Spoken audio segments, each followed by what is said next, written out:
You're listening to the Latest Noise podcast with Max and Coos. Hey guys, Mike Kuzan here from the Latest Noise. For our latest podcast interview, we have Josh Bicknell from Christina Alessi and the Toll Collectors. Josh begins the set with a song, which is our first in-studio performance that we have with the interview, so that's pretty cool.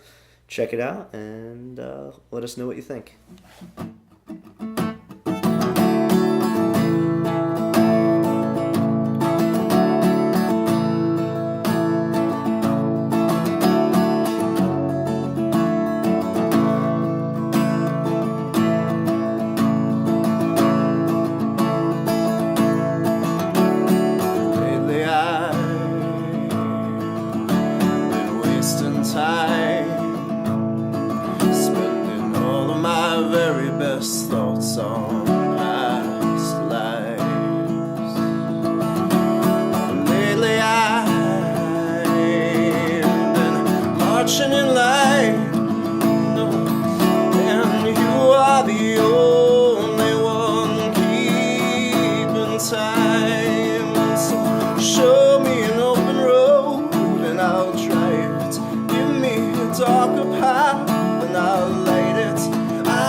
That I've only committed in your eyes.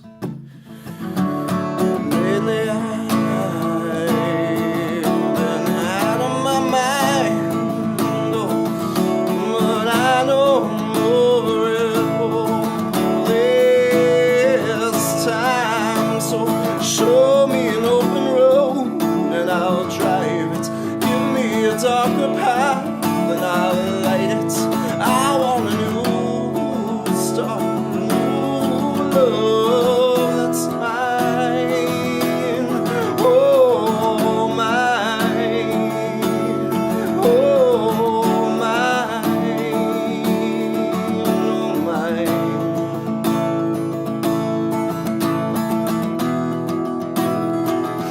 Oh, so please, please, please, show me your heart. Somewhere to start, please, please, show me your heart. Baby, just please, please, please, show me your heart. Please, please, I need somewhere to start. Please, please, show me your heart.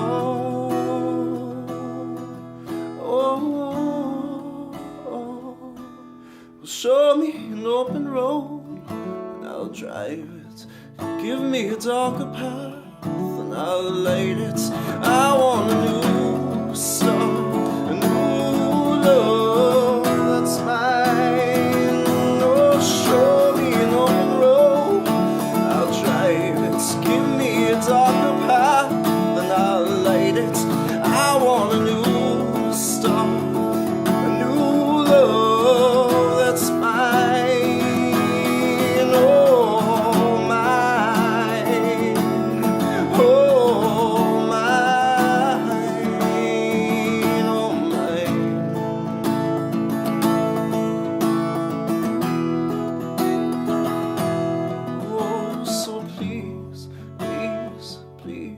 Show me your heart, please, please, I need somewhere to start. Please, please, show me your heart.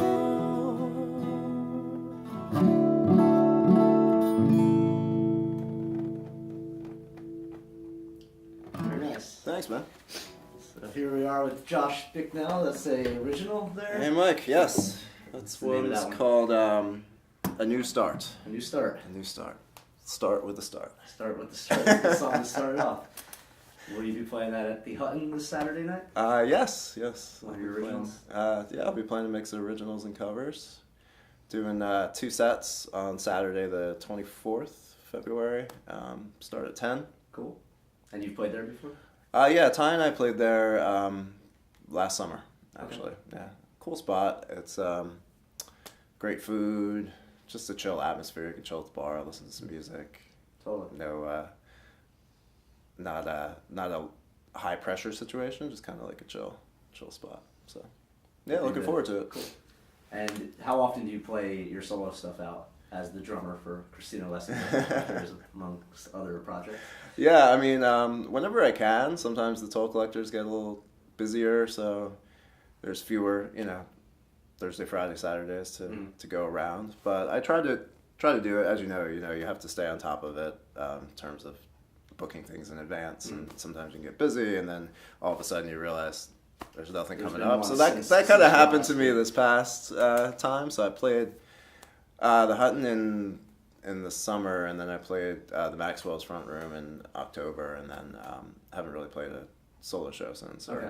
So you're getting the itch. My own stuff. So yeah, it was nice to get this one on the books. Cool. Yeah. Nice. Yeah. We're also here with Max. Hello. What's up, Max? What's up? Max. It was beautiful. Oh, thanks, man. Actually, it kind of inspired me to write something while you were performing. Ah. That's for another time, of course. But I appreciated, since you were a drummer, that's primarily how I know you as the drummer for the Toll Collectors. It's always nice to learn a new facet of someone, and you have a distinct way of playing the acoustic guitar. Oh, cool. There's a lot of raking in your picking hand, and it adds a whole other little element when you're accompanying yourself. Thanks, man. Do you change over from drummer mentality to frontman guitar player for these types of gigs, or where does that come from? Yeah, I guess it's definitely different. I mean, you're not in the back of the... Right, people can see you. People can see me. I'm not cut off from the pictures and on Instagram and Right. stuff. So it's definitely different. But I mean, I've always liked writing songs. I've played drums longer than guitar, but I've still played guitar since like high school. So Okay. it's always something been I something do. kind of long, Yeah. And being in an apartment in New York City, I have more access to a guitar most of the time than I do drum set. So yeah, I think it's just another extension of things that I do. I think I do find myself playing more shows, as a drummer, but I think this is a key part for me too, just to like play my own stuff and like have my own take on it, and it's fun. I enjoy it. As a songwriter, the obvious thing would be to start out on an instrument more so than the drums, but has it ever come from a beat perspective or something because you have that background? Any songs in mind that were a little different? Yeah, one thing that's come out recently, I mean, I guess from a songwriting perspective, I started out on the drums as a kid, but then I was looking at, frontmen, and I always liked to sing too, so I realized, I think early on, that I needed something that could play some chords or something that could accompany me. So I think that's what gravitated me towards learning keyboard initially, and then guitar. And then recently I've been getting into live looping and using the guitar more percussively and just to kind of do a one-man band kind of thing. Cool. So I think that the percussion and drum background really informed some of that, because without that, I don't think, I think that brings sort of a unique element that's come out recently that, Kind of merging. Yeah. Because, I like, it's so interesting. I like singing my songs and being in the front of the room and, driving that situation, but there's no feeling like driving the whole band as the drummer. There's something so much more physical in there, and so I would constantly struggle playing solo shows or duo shows where, I could feel that energy and wanting to be in two places at once, So really kind of discovering the looper and some sounds I could do there really kind of opened my brain on that. Cool. Yeah. Oh, that's awesome. That's relatable. Yeah. As a solo guy, I've always been a little reluctant to do those kinds of shows because I always find myself missing that energy. Yeah. if it's not there, I kind of feel like a balloon deflating like on the stage because I'm not as capable of generating that energy for myself. So I'm like, where is it? So it's Yeah. I'm curious. Have you ever seen those? It's like a box with a little microphone in it, and it's just you plug it into a PA, and it's your own little stomp percussion box. And you can have it up front with you and hit it with your foot. Have you seen those before? I haven't seen that. You'd probably do very well with one. I'll have to Yeah. direct you to it. Yeah. There you go.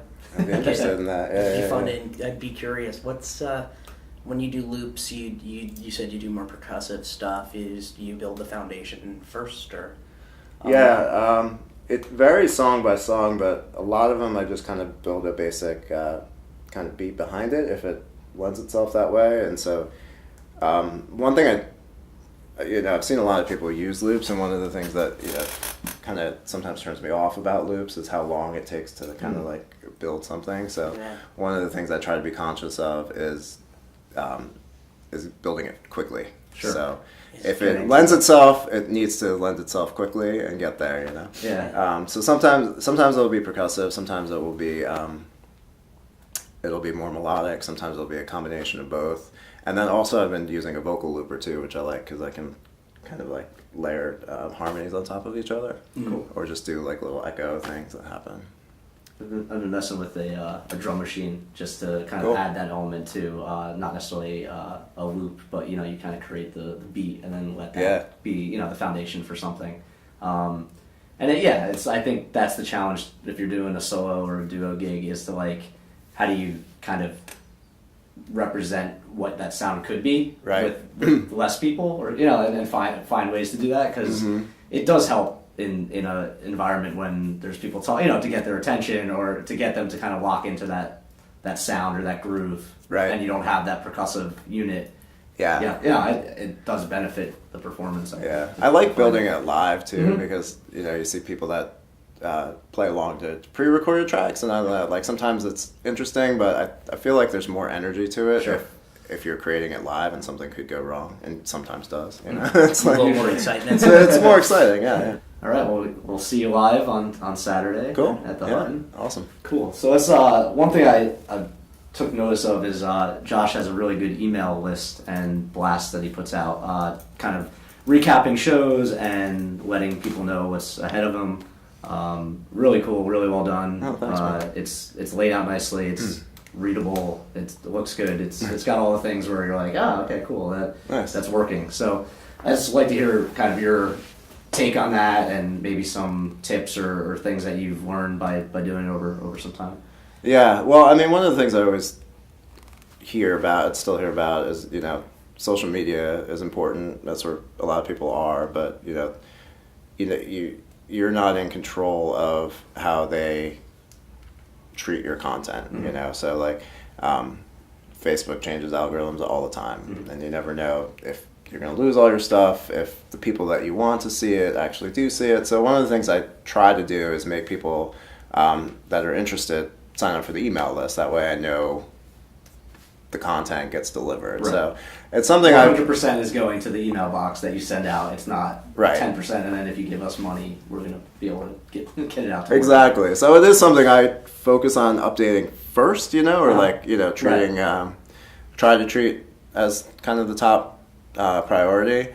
And I've just experimented with a bunch of stuff, but recently it's just been trying to keep the copy really short, quick text, but tell a bit of a story, like that we're playing at this location and it's cool because last time something else happened, or this is our first time playing it, or even with like White Eagle Hall, like I just put a shot from the second floor balcony of just like this massively beautiful place, like we're gonna play this place, right? Like, that picture could sell itself huge. Yeah, so I try to think about not only saying I'm playing this show, but trying to add as much context or what might make it why would somebody that had seen you before want to go see you again, you're changing something up, or there's something new or different going on. Yeah, that's cool. And then also because sometimes I'm the drummer in that band, or I'm playing my own stuff, like you have to like kind of make sure it's clear Sure. what the performance is too Right. sometimes. But yeah, I always try to, and then I haven't been as good about this lately, but for a time I was experimenting with, pointing out other cool things that were, related to music or things that I'd come across on the web that somebody on the list might want to check out. So try to make it more useful for people, even if they can't come to the show. Cool. So part of it being like an update of what you got going on, and then some of your own little insight into this is cool, or check this thing out. Yeah. I kind of stumbled upon this and it taught me something, or Right. it was cool to check out. Yeah, exactly. Cool. So It gets you some personality too of your personality comes through then. It's not just an event listing of here's where Josh is, and because you know what I mean, like that could be right. Facebook, like you're making it a little bit more personalized. yeah, because I wanted to kind of be some kind of mix between you're getting like a little letter from me and this is what's been going on and this is some cool stuff, and then also kind of just Stuff this you is care what's about. happening. I just released this, or I have a show coming up on this day, that kind of stuff. So people go to joshbicknell.com .com. Yep. and sign up for that. Yep. There's a little button on there that says join the mailing list. Cool. Just put your name and email, and you're on. And there's also, you do photography as well. I do. And you will promote that from time to time. I take it that sort of, is it sort of similarly to the way you promote music, even though it's a different medium? Yeah, I've treated it the same just because that's kind of what I know. I mean, it's all you. It should be. It has been a little harder to keep that one more constantly promoted because with music, at least you have kind of events that are happening, and I do have a few times I've shown the photography, so that's usually when I announce it. But other than just kind of posting photos to social media, that's kind of the only way I really Keep that up to date. Yeah. But yeah, I have a link on the website too that takes you over to the photo gallery. Cool. Man, multi-talented. Oh man. Drummer, frontman, photographer, he does it all, this guy. It seems important these days. Like, Yeah, sure. I've read from different accounts that people in this day and age of social media expect more intimacy with the people that they follow. They want more snippets into people's lives. So it seems like the more multifaceted you are, the better. Sure. Yeah, and I think having multiple art forms that you can kind of inform each other. Bounce off of each other. Absolutely. Like even like what I learned a lot in photography is like what is your subject? Like make sure that is super clear and like get everything else out of the way. So and sometimes songwriting is the same way. It's like what are we trying to say here, or what is the main thought or musical piece of it, and just trying to compose around that I find Keeping it clear. super helpful. Yeah. Cool. Well, one of the blog posts, or one of the email blasts had a blog post in it called "Work in Progress," which I found really interesting. You took one of your songs in particular, but also just compared it or talked about the whole idea of when is art complete, which is a huge discussion, of course. But we have Max here, Josh here, so I figured this is a kind of a cool thing to dive into, and just from your guys' personal experience and. When is it complete? Do you put restrictions on it? Do you talk about some technological limits that come up that sometimes force your hand into making decisions? Yeah. So what do you guys think about that? You want to go first, or should I? Doesn't matter. From my perspective, I mean, it was something that I was thinking about a lot, and that's why I wrote about it. Another thing I should add about the newsletter too is I also try, like, whenever it's appropriate and I feel so inspired, I'll write something about like what's cooking around in my head, and that sometimes helps me actually figure out what the heck's going on. So this was one of those cases where it just made me think. I had a song that I recorded as part of there's a guy Laszlo who runs blowupradio.com.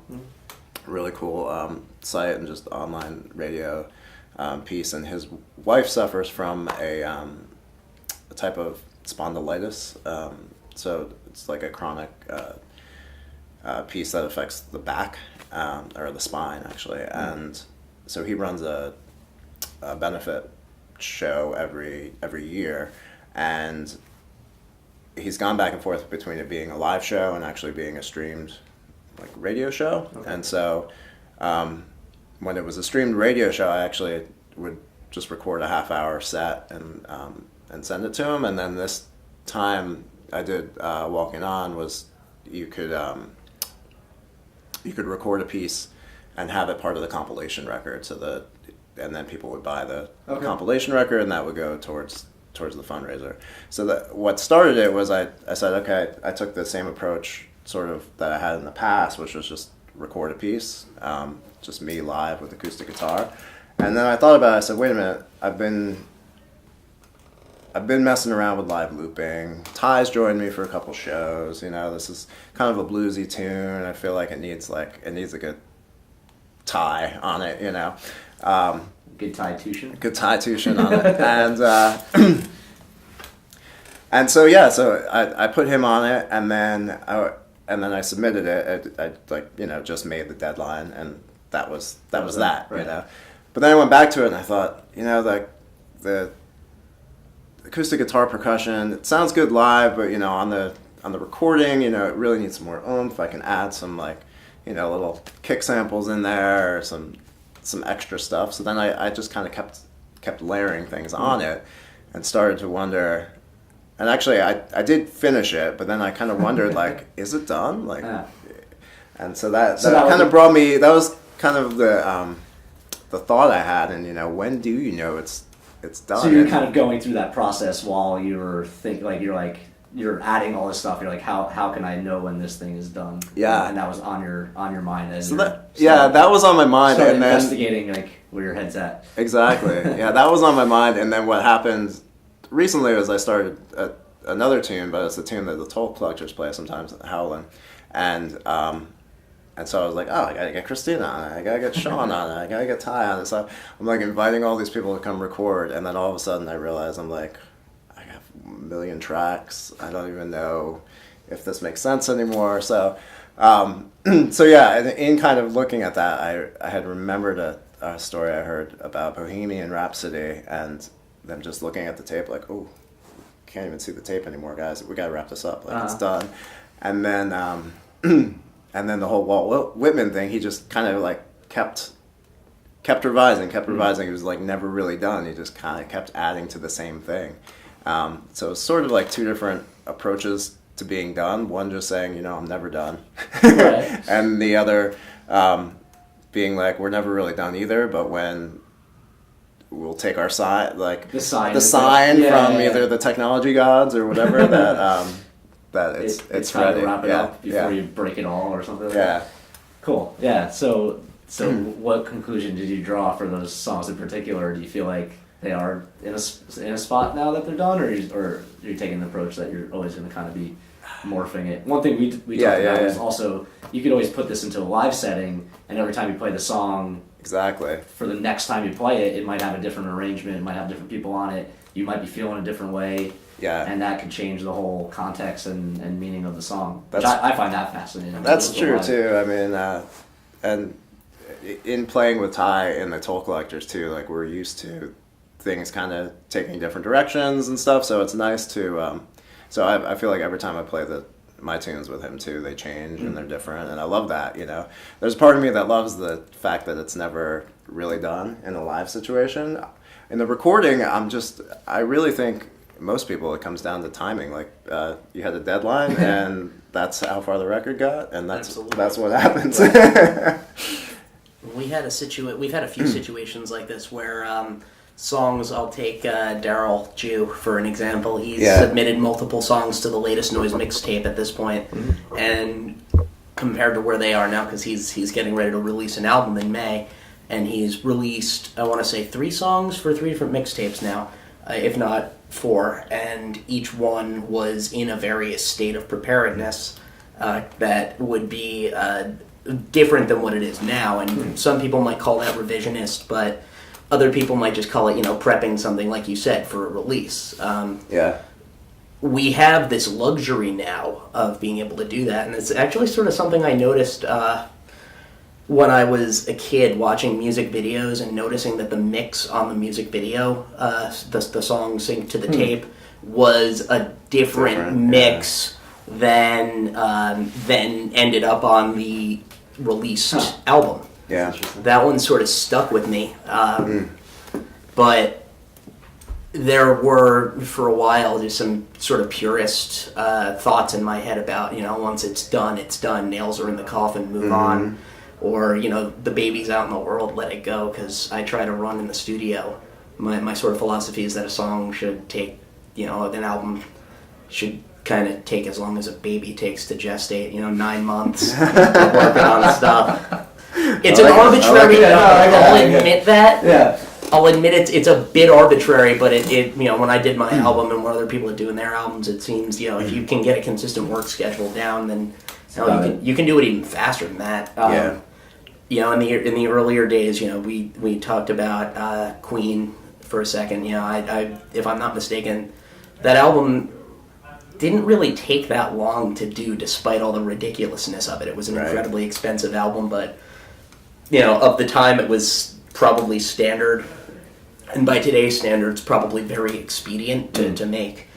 It's interesting how some of those classic records. Oh god, yeah. how short of amount of time they took to record, and it's funny.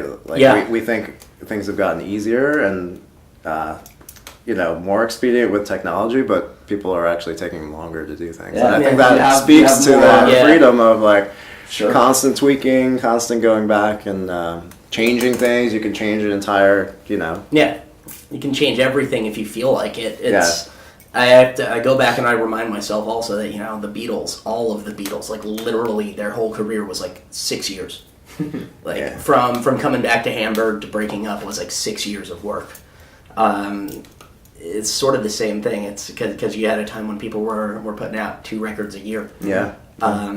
At least in the case of the Beatles and their 4 contemporaries. tracks, and you didn't have many options, and God, have to bounce stuff down, and God knows how many single exclusive songs like "Hey Jude" wasn't on any albums. Right. That was just its own A-side, B-side thing.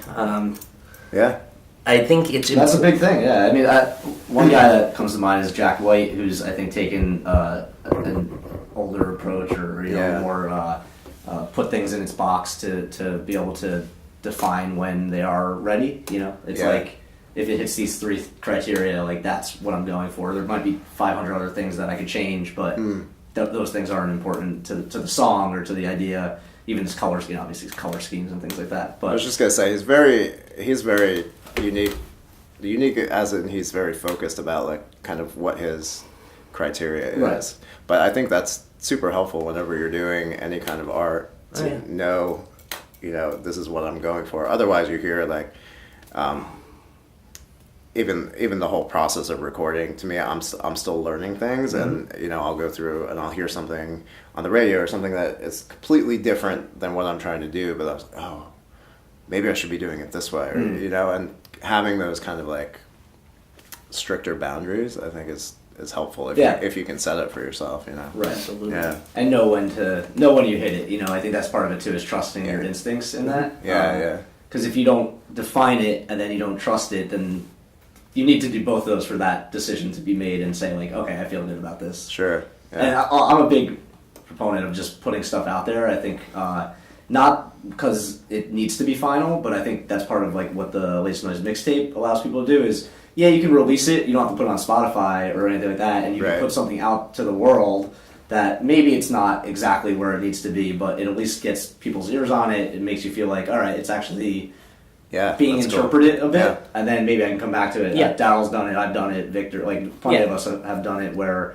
I think we've used it to kind of grow that song or that idea. You get a little distance from your baby, and you get to sort of see how other people see it, and you get to think about, if you're working on it with other people also, you can get their perspective. I'm sure Ty has a lot to say about songs that you present to him or that Christina presents to him, just because that's who he is. He's helpful, he's got arrangement ideas, he has fun with it.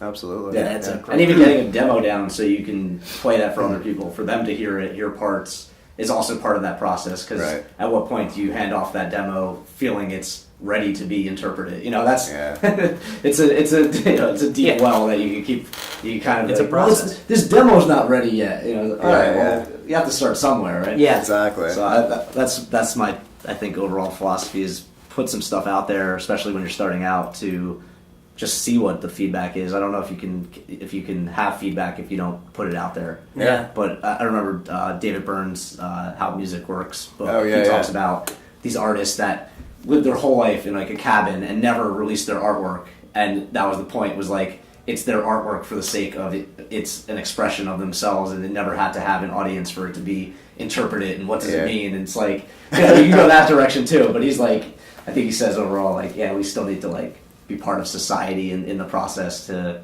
reflect those those changes or what is art and how does it affect people and how does it change people. Yeah, if you're making an earnest go of it, you definitely have to find a way to relate to society. Yeah. I mean, that's part of art in general, I think, needs to kind of reflect what's happening around it. But yeah, music too. I mean, I also think about, how long recorded music has really been a thing in comparison to the entire life of music, and mostly music's been, bringing a way to bring people together. It's a largely new medium, recorded music. Like wax cylinders are only a little over 100 years old, and before that, you didn't really have much more to go on. It's fascinating because it used to, like you said, it was a way to tell stories. It was kind of more of a live thing before we could start recording it. Yeah. And that kind of gets lost with the recording. There's sort of, that's part of the modernization. People sort of start commoditizing that one thing, and it becomes sort of the focus of the industry, which means another part of it can go to the wayside. And then other parts of that go to the... I was listening to a lecture, actually, from Victor Wooten, and he was talking about showmanship and how a lot of jazz musicians, because they got so caught up in Miles Davis and how he never used to smile because he used to fight against the image of like the shuck and jive black performer, and he just wanted to be taken on as musicianship. And a lot of people don't have that struggle now and try to emulate that, so there's no authenticity into it, and they lose touch of their showmanship aspect of it, and they're not... and the same thing can be true for recording musicians. If somebody gets too bogged down in a studio, they don't really know how to take their music and still be true to it in front of other people. They get so wrapped up in their own image of it that it doesn't really know how to relate. I thought that was a very interesting takeaway and something that I try to stay mindful of.